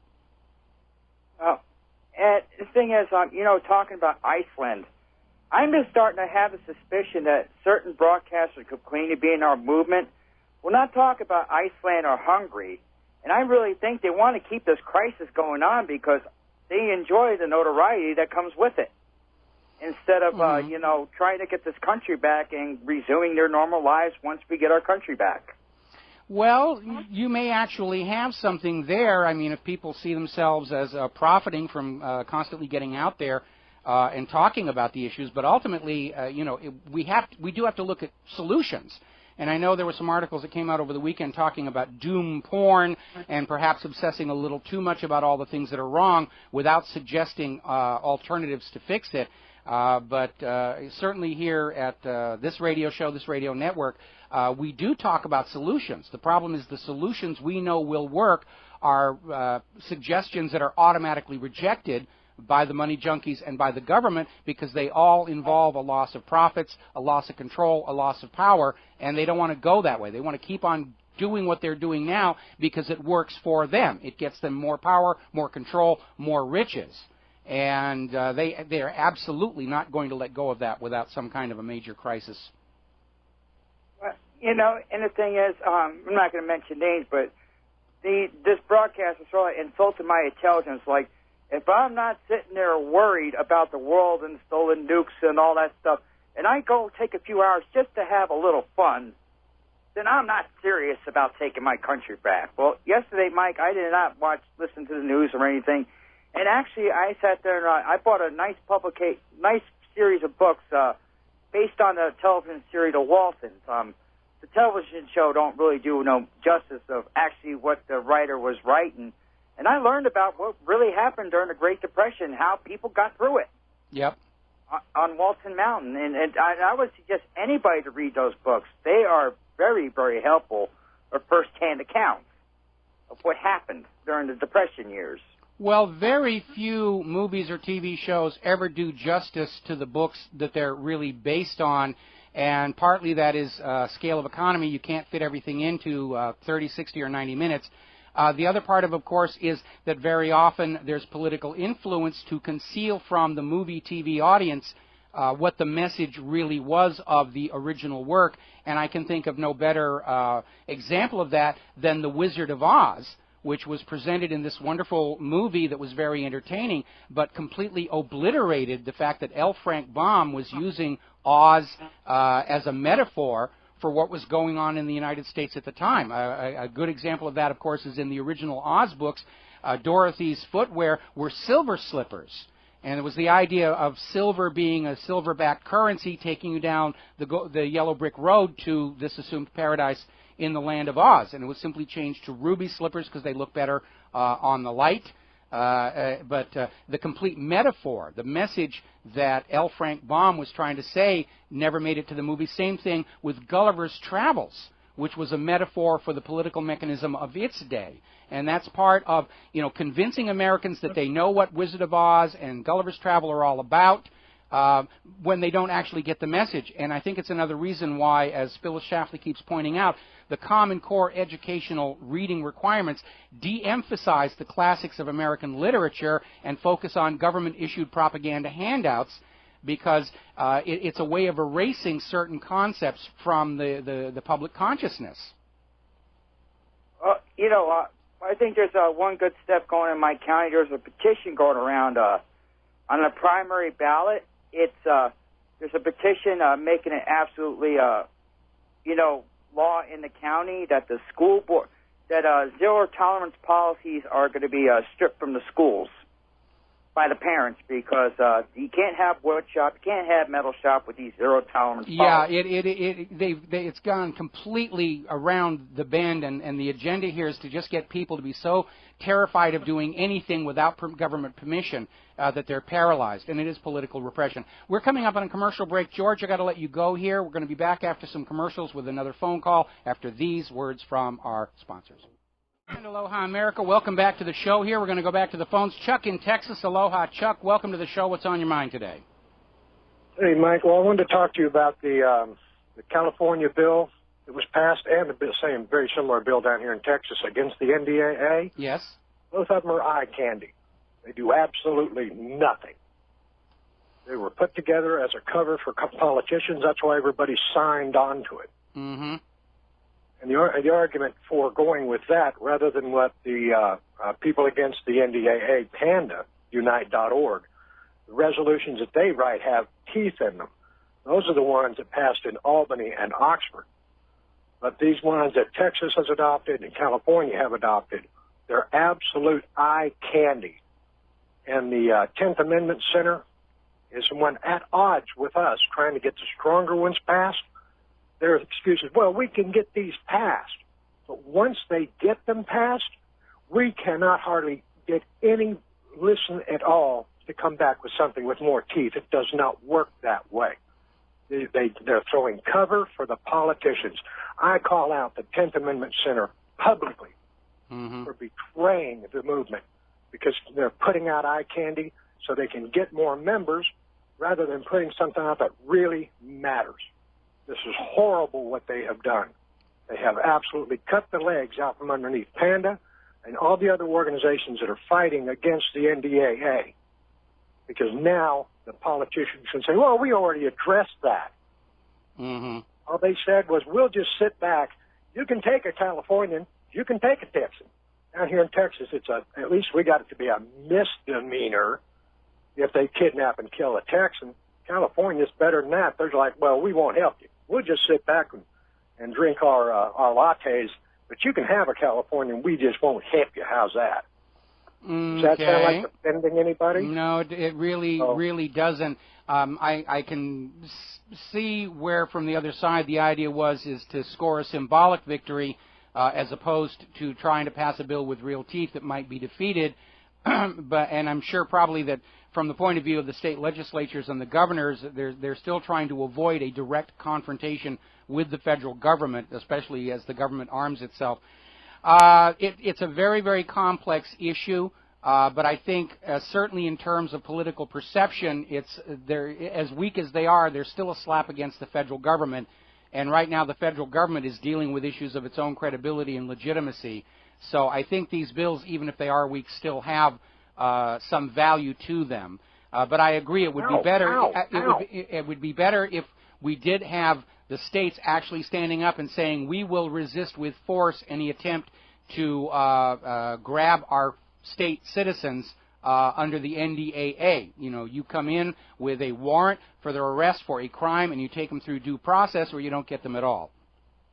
When we accept symbolism over substance, we have lost any semblance of being a free people, because they will use these laws. And allowing them to pass laws like this and organizations like the 10th Amendment Center to use these as a cash cow to get membership while at the same time kneecapping. I'm the Texas leader of PANDA. Mm-hmm. And kneecapping us. I just took over and realized what they passed on in Texas 2 months before I took over. I would have never stood there doing a photo op with anybody on that. I thought, hell no, we're not backing this. It's a misdemeanor to kidnap and kill a Texan. I'd take them on. Yeah, but if they catch you with a marijuana cigarette, it's a felony, I think, down there, isn't it? Absolutely. Oh, well. Absolutely. Alrighty. Okay, well, Chuck, I understand your ire, and there is merit in what you say, that it is unfortunately form over substance to a very great deal, but it's a hard issue to really figure out there. I think from a politics' perception point of view, it's certainly better than nothing, but I'm in agreement with you that it's time for the states to start to stand up and be willing to back their rights as states, not just in the court system, not just with stringent laws, but be prepared for force, because very clearly the federal government is arming and preparing itself to declare war on the American people and the separate states. Okay, well, we're going to let Chuck in Texas go. Thank you very much for the phone call. Interesting little story that came out of Vigilant Citizen. Has to do with a lady named Lauren Hill, and apparently as part of her sentencing for another crime, she was sentenced to 3 months in jail, and she was ordered to attend counseling to deal with her conspiracy theories. And this is very, very Soviet Union tactic, where anybody who questions or doubts the official story about anything is arbitrarily declared to be mentally ill and ordered to undergo treatment by the thought police. And it's a very, very alarming sign that this sort of thing is happening here in the United States of America. Now, getting over to Edward Snowden, he just recently received a well-recognized award for integrity in intelligence, and the American corporate media is just wailing and crying, how could he be getting this? The awards are supposed to go to people who support the official story, not the people who oppose it. And I think probably the reason the corporate media is whining and crying so much is they are now recognizing that they don't have the courage of an Edward Snowden. That they're basically prostitutes and correspondents, and they report what they're told to report, and they get their paychecks and they go home. But in their heart of hearts, they know what they're trying to sell the American people isn't accurate, isn't the truth, isn't factual. And they're seeing somebody stand up with the courage to speak truth to power.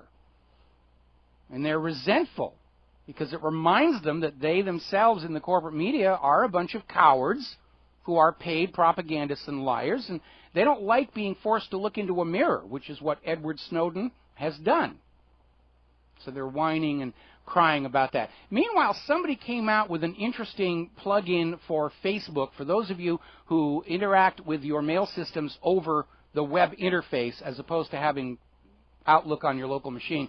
And apparently this plug-in will insert random phrases into your emails that will trip off the NSA filters, so that when you send out an email to your local school booster organization, it will have Allah and anthrax and nuclear weapon and a bunch of other stuff in there, so that the PRISM system and X-Keyscore will grab the email for surveillance. And that just jams up the entire system. And I'm sure probably there are going to be other people who will come up with similar systems for other web browsers, possibly even for Outlook itself. And if it isn't automated, then just as you're sending out your emails, just make a point, put in some of the buzzwords. We've got the official list at whatreallyhappened.com. We have a randomly selected surveilled keyword at the top of the page every single day, just that you can put in there. There's no reason for us to go along with this unconstitutional surveillance. And anything that we do to jam it up is a legitimate form of protest protected by the First Amendment right to freedom of speech. We have a First Amendment right to freedom of speech to say anthrax or fertilizer or ANFO or whatever we want in our emails. They cannot ban us from using certain words just because it makes their life, their task of violating the Constitution that much more difficult. Now, for those of you using D-Link home routers, apparently another easy-to-exploit backdoor has been found in several of their recent models made by D-Link and Planix that allows a hacker to take complete control of your router and your home network. How much do you want to bet this is not an accident, but another NSA backdoor that has been discovered by the bad people? We'll be right back. And aloha, America. Welcome back to the show. We're going to grab a phone call here. Kathy in Massachusetts. Aloha, Kathy. Welcome to the show. What's on your mind? Hi. I wanted to just say Lauren Hill is African-American, and with all of my struggles trying to afford health care in the old system, I have to say I've never been judged by an African-American. They are wide awake. Like Cindy McKinney said, first it says, and you're next. And what I see happening now is a lot of the, upper middle class whites are starting to feel the pinch of the economy, and they're scared to death, and basically they can't handle the stress. And so they tend to predate upon, the people on food stamps. I'm not justifying what happened in Louisiana, but I'm from Louisiana. You want to talk about a racist area? Oh my God, there's nothing else like it probably in the country. I don't even think Texas holds a candle to it.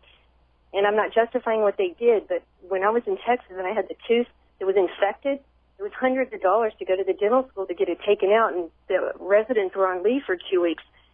And I mean, that's how I ended up in the other facility, but it's just a nightmare there. Lack of access to health care. These people know the government is not coming to the rescue.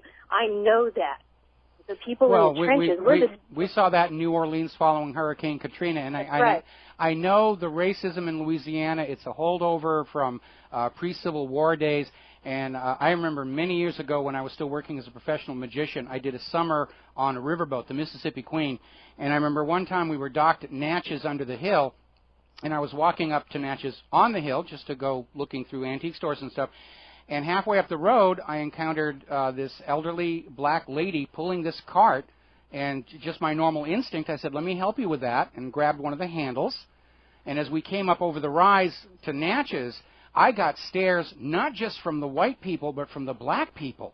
Like, there's something wrong with this picture, and it's just, that's stuck with me all these years. Yeah, and that's why, like yesterday I listened for about 5 minutes to a show on another network, and of all things, he's son of an oral surgeon in Texas, okay? Guess who that might be? And I hate to say it, I give the benefit of the doubt that I heard them going off about that food stamp, EBT, going, you're poor because you're stupid and you're lazy. And I tell you what, I called the head network, and I called the Austin channel, and I said, this guy has got to shut his judgmental mouth. We have, when I was in Seattle, I went to Oregon after my mom was in Oregon, is how I ended up out there, and I got trapped out there. It was a miracle I could even get relocated to Boston. A medical anthropologist opened her home to me, knowing I couldn't. I was literally like, it's lucky I'm alive from the suffering I've endured. But I would stand over that, sleeping on the frickin' street in rainy Seattle, me and another guy holding an umbrella, and we're like, you have to move. I had a roof over my head. You have to move. And he said, where am I going to go? The shelters were full. And I said, I don't know. But you can't stay here, because if you go backwards, you're going to fall down that, the drop-off, the pit into the parking thing the way it was built. I said, you could die. And he was a vet, and I saw many in Seattle. There's so many homeless there. They're sleeping in their cars with their freaking legs blown off, and people like us are listening to these shows, and we have all got to behave and start taking the high road. And if you're a Christian, then you need to act like one, not be judgmental like that. And you didn't do that today.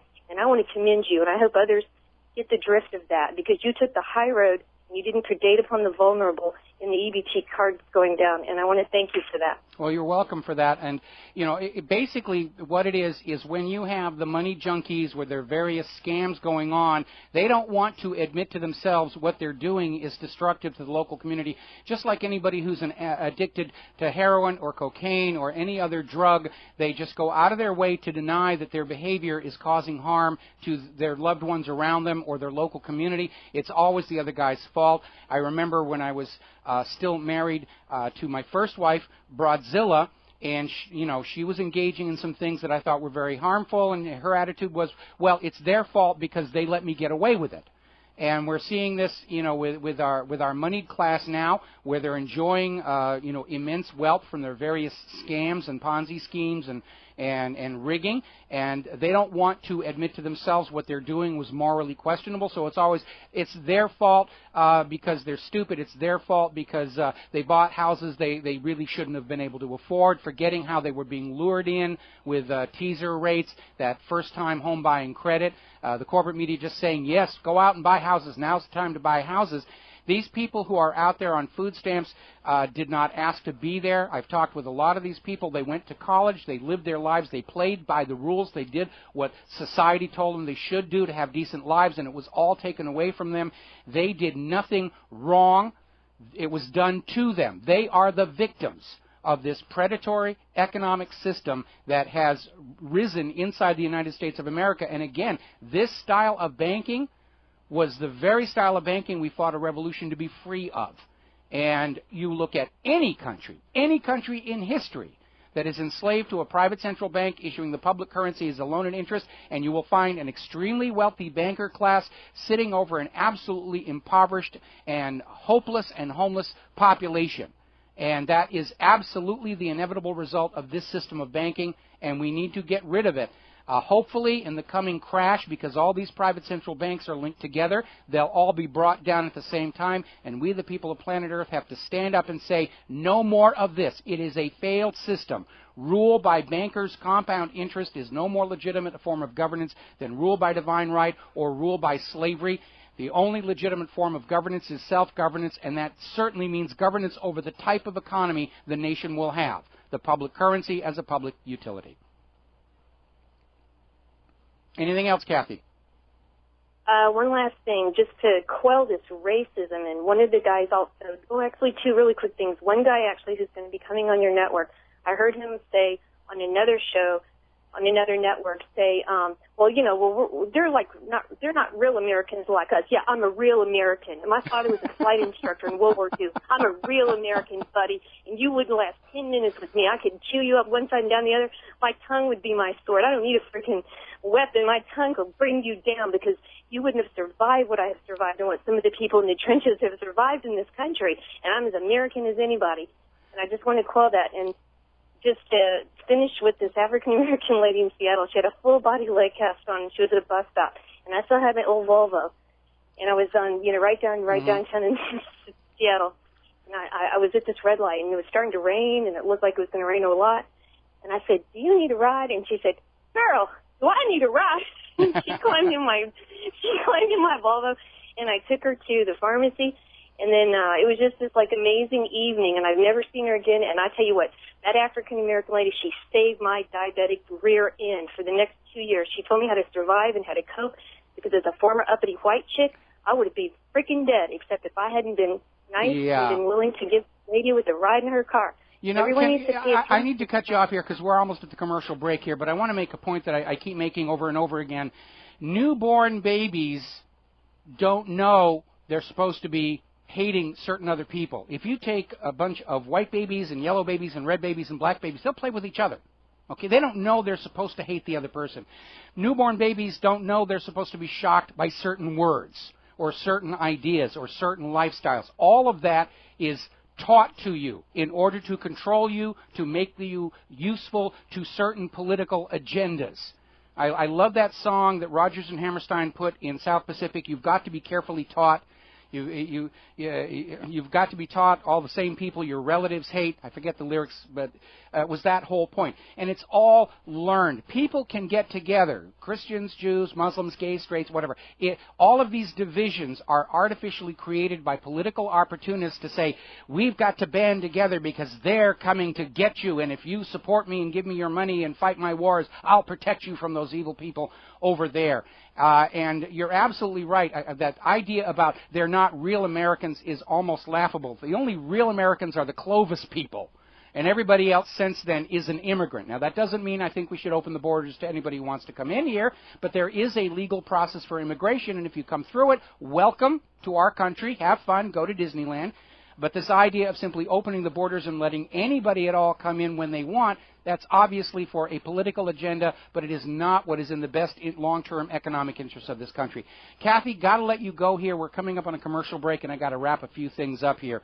We're getting word now that there may, in fact, be a deal inside the Congress and the White House to temporarily raise the debt ceiling out to next February, so they've got more time to politic about spending cuts and so forth. And we all know what's going to happen because it happened last January. They will temporarily raise the debt ceiling, and when it gets to the deadline, they say, well, there's no way we can lower the debt ceiling. We've borrowed up to that max again.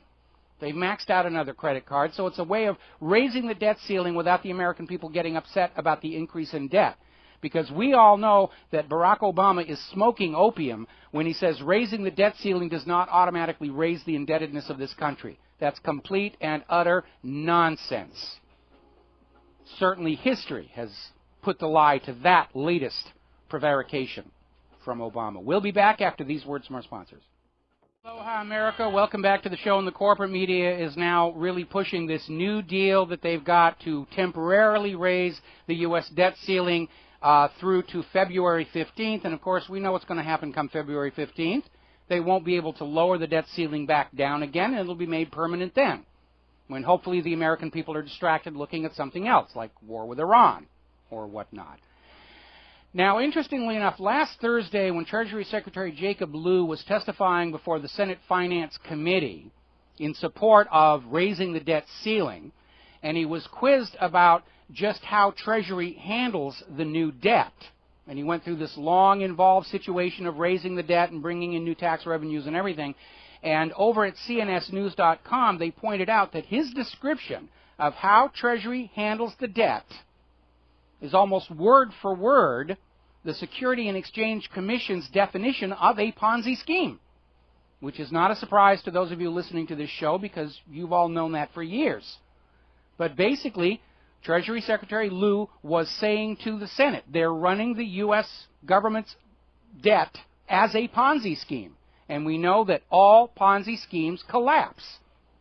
When they cannot find new investors, new lenders, or new revenue, meaning more taxes, it's going to come crashing down. It's only a matter of time.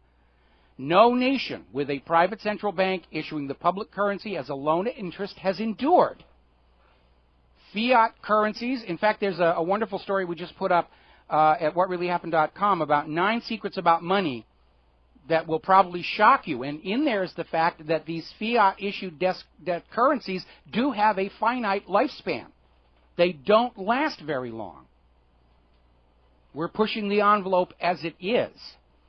Now, I want to get back to an interesting story. This came out over the weekend where Joe Salente had his normal end-of-the-week wrap-up, and buried in this video at 6 minutes and 33 seconds, Gerald is reporting the state of Connecticut, and in particular Assistant Attorney General Patrick B. Quanashi, refuses to release the specific antidepressants Adam Lanza was on when he carried out the shooting at Newtown.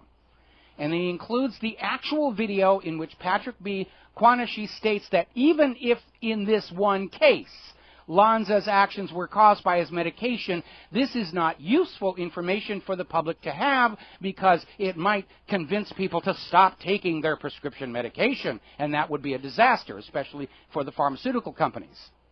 And of course, Assistant District Attorney Patrick B. Quanashi is flat out wrong. This is not just one case. There are thousands upon thousands of well-documented cases linking prescription antidepressants to acts of extreme violence and suicide. So, either Patrick B. Quanashi is a moron who has not done due diligence before making his decision, or he owns a lot of stock in Big Pharma, or he's received some generous campaign contributions from the big pharmaceutical companies. In any case, the voters of Connecticut need to be very wary of this man because they had the video where he's out there saying, well, even if it's true in this one case, the people don't need to know this, but we'll blame the guns. We'll blame the guns because guns are bad and prescription medications are good, and so forth and so on. Let's see, 60% of Americans want a third-party candidate for 2016. I'm not surprised about that at all. Of course, we know the system is rigged against the third party. We saw that with, well, even within the party. The candidates the people want will not get anywhere. We saw that with Ron Paul in 2008 and 2012. And apparently in Ohio, they have just passed a law literally outlawing any third parties. Ohio is now specifically a hunting preserve reserved to the Republicans and the Democrats. And the excuse given was that, oh, these third parties steal votes from the Republicans and Democrats and skew the elections unfairly.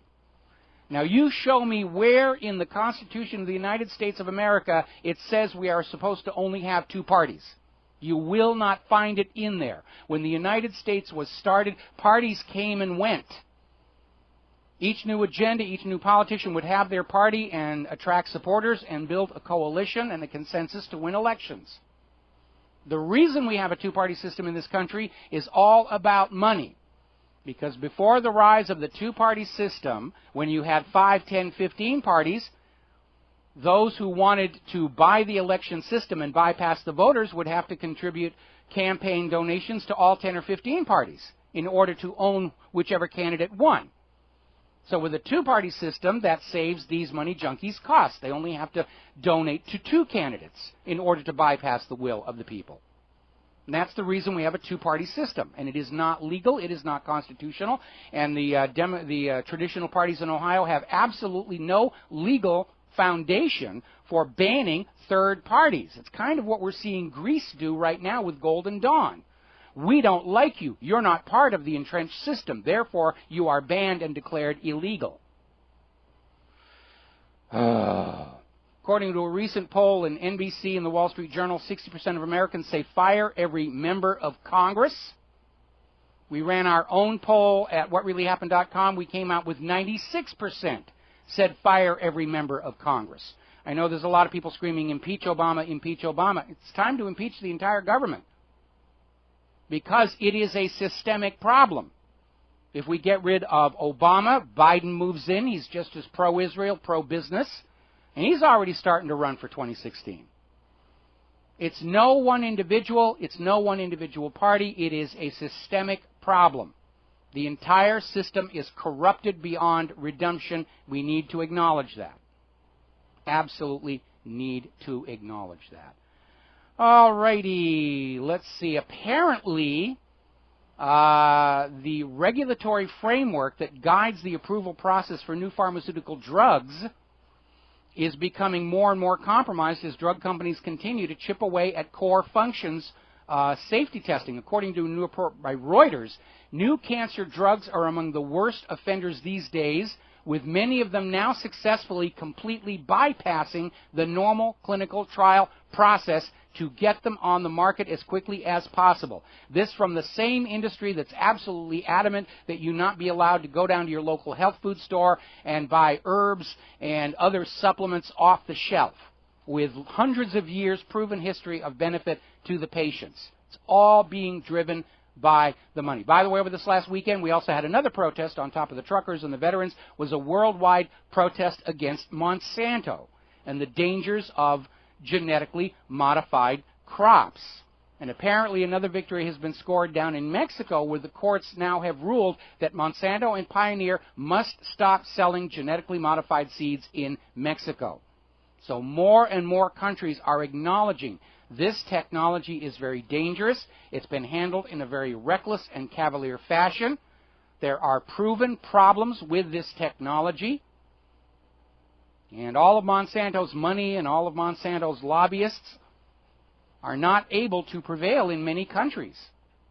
Except here in the United States of America, where they still insist you will eat your GMO food. You're not allowed to know that it's in there. Because if Monsanto can't sell this stuff to the rest of the world, then by golly, they'll be allowed to sell it here in the United States of America. Meanwhile, up in Canada, the anti-fracking movement has sparked a new controversy as the Elsipogtog First Nation, Native Americans, Native Canadians, have announced a major land reclamation because the land is being poisoned by fracking, and they're saying, well, this is actually our land we're letting you use, but if you're going to poison it, we're just going to take it back. So now that has kicked this thing upward to where New Brunswick Premier David Alward is now having to go back to the negotiating table over this whole fracking industry. He's being given an ultimatum. Stop the fracking or we're just going to take our land back. So, anyway, let's see, I'm almost to the end of the show. I want to finish again by asking this question that you should be asking. As the government continues to talk about raising the debt ceiling, it's time to ask, why, when the Constitution gives the government the authority to create and issue an interest-free public currency, does the government continue to borrow the public currency at interest from a privately owned central bank? That's the question you should all be asking. And the federal government doesn't want you to be asking it because they don't have an answer other than they got bought 100 years ago to sell you into the slavery of the bankers. But get that question out there, share it with everybody. There's the music. It's time for us to get out of here and accomplish something useful with the rest of Columbus Day. We'll be back tomorrow here on the Republic Broadcasting Network. Until then, stay safe, stay well, stay skeptical, stay angry, keep informed, make good choices. Head on over to the Republic Trading Group to buy your silver and gold. Head on over to Republic Broadcasting. Hit that donate button. We rely on your support because we don't get money from those big corporations that we tell the truth on. We'll be back tomorrow. Aloha, America.